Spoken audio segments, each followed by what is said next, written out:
पीले दांत वाली बहू। रंजना कभी ब्रश नहीं करती थी।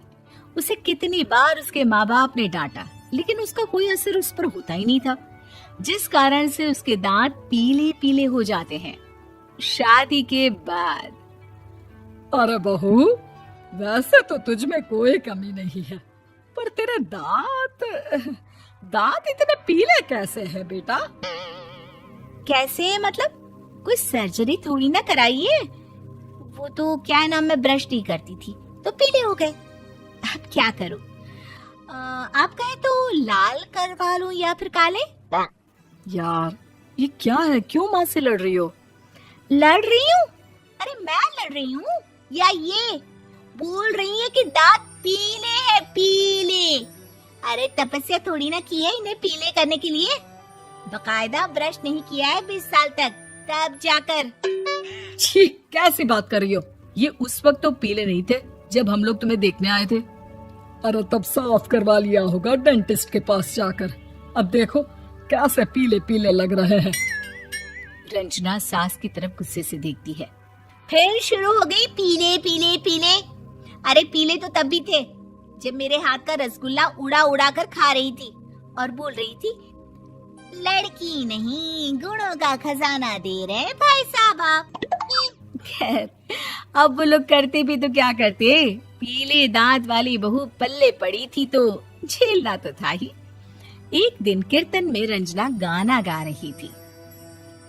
अरे कमला बहन, माँ का द्वार है, यहाँ तो सब शुद्ध होकर आते हैं, फिर अपनी बहू को ब्रश भी नहीं करवाती तुम। दूर से पीले पीले दांत भक्ति में बाधा उत्पन्न कर रहे हैं। अरे कोई 2 साल के बच्ची थोड़ी ना लेकर आई हूँ मैं बहू बनाकर। अच्छी खासी लड़की है, अरे कैसे करवाऊं ब्रश? ये तो उसे खुद करना चाहिए ना। अब माँ बाप तो इसके जैसे तैसे निपटा दिए, ये नहीं सोचा कि सास कैसे संभालेगी। सास बहू को लेकर घर आ जाती है, लेकिन सोच लेती है कि अब इसे लेकर कहीं नहीं जाएगी। अगले रोज बहू कहती है, अरे क्या हो गया, मंदिर नहीं जाना क्या? कीर्तन का वक्त हो रहा है।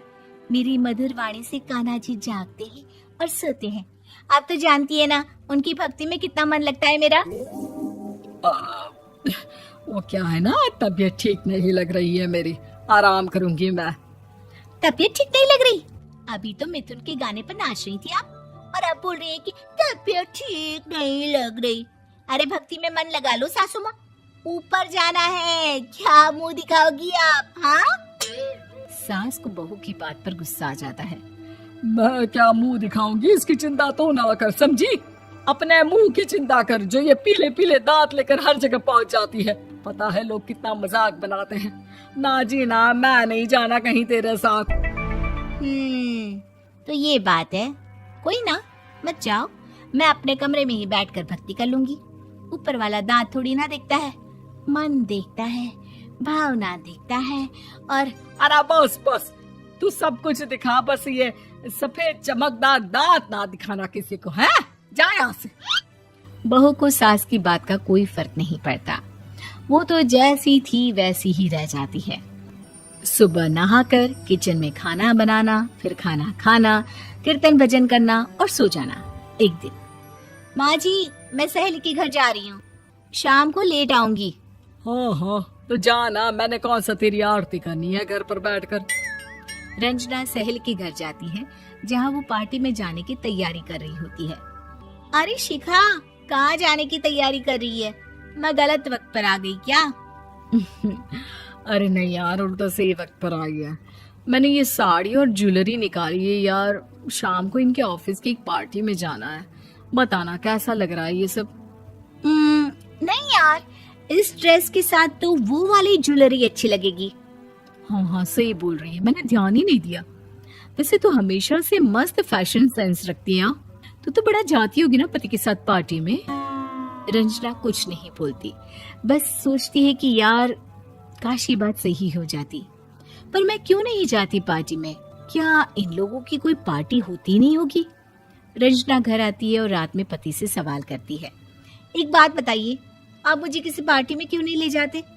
क्या आपकी यहाँ ऑफिस में पार्टी नहीं होती? पति बेचारा क्या कहता कि दांत पीले हैं तुम्हारे इसलिए। अरे कोई पार्टी होती नहीं हम लोगों के ऑफिस में, तो कहाँ से लेकर जाऊं? और मार्केट, मॉल, कहीं वीकेंड घूमना, कहीं तो। अरे यार, सारे हफ्ते में एक छुट्टी मिलती है, तो सोचता हूँ कि आराम ही कर लूं। क्यों? रंजना मन मार के रह जाती है। पहले कभी सास के साथ मंदिर जाया करती थी, लेकिन वो भी सास ने ले जाना बंद कर दिया। घर बैठी बैठी रंजना बोर हो जाती है। तभी उसे आइडिया आता है और वो मायके जाने का सोचती है। सासू माँ, 2 दिनों के लिए मम्मी के घर जा रही हूँ। अच्छा अच्छा, ठीक है, आराम से जा। और हाँ, माँ से कुछ अच्छी आदत सीख कर आना कि कैसे शरीर के हर भाग की तरह दांतों की सफाई भी जरूरी होती है, समझी? शुरू हो गई ना आप। वो लोग आपकी तरह नहीं है कि छोटी छोटी बात का बतंगड़ बना दे। उन लोगों के लिए मैं मायने रखती हूँ, ना कि मेरे पीले पीले दांत। रंजना माँ को बिना बताए उन लोगों को सरप्राइज देती है, लेकिन जैसे ही वो दरवाजे पर पहुंचती है, अंदर देखती है कि घर वाले कहीं जा रहे होते हैं। अब माँ, काश रंजना दीदी के दांतों वाली प्रॉब्लम नहीं होती, तो वो भी हम लोगों के साथ चलती ना बुआ जी की बेटी की शादी में। हाँ बेटा, लेकिन अब उसे कौन समझाए कि उसको उसके पीले दांत नहीं दिखते, लेकिन उसके आसपास के लोगों को कितना एम्बैरेसिंग फील कराते हैं। मुझे तो कितनी बार उसके स्कूल की टीचर ने शिकायत की कि उसके साथ कोई लड़की बैठना भी नहीं चाहती, और ना ही कॉलेज में कोई उससे बात करना चाहता था। लेकिन पता नहीं क्यों उसे ये बात समझ में ही नहीं आती। कोई कमी नहीं है उस लड़की में, बस यही कि दांत पीले हैं। वो तो भला हो जीजा जी और उनकी माँ का, जो दीदी को जैसी है वैसे ही रखा हुआ है। रंजना को अपने घर वालों की बात सुनकर बहुत दुख होता है। वो सोचती है कि वो क्या करे, लेकिन फिर वो सीधा डेंटिस्ट के पास जाती है, अपने दांत चमकाती है और कसम खाती है कि वो रोज ब्रश करेगी। अरे क्या हो गया? तुम तो 2 दिनों के लिए गई थी ना, पर कोई ना, अच्छा है, चलो आ गई तो। रंजना सास के सामने आकर खड़ी हो जाती है और पूरी स्माइल करती है, उसके चमकदार दांतों को दिखाती हुई। हैं? चले मंदिर? माँ, मुझे माफ कर दीजिए, मैंने आप लोगों को बहुत एम्बैरेसिंग फील करवाया। मैं आज से रोज ब्रश करूंगी।